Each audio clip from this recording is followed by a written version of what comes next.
How to find your Gmail account by phone number. Let's get started. Launch your preferred browser.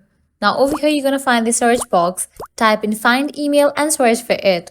With that, different website links will appear. Navigate to this one website option. Find my account, open it. You will be directed to this kind of page.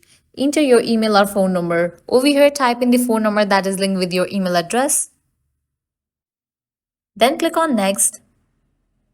Now you have to enter your Google account's first name and last name. After you type in, click on next.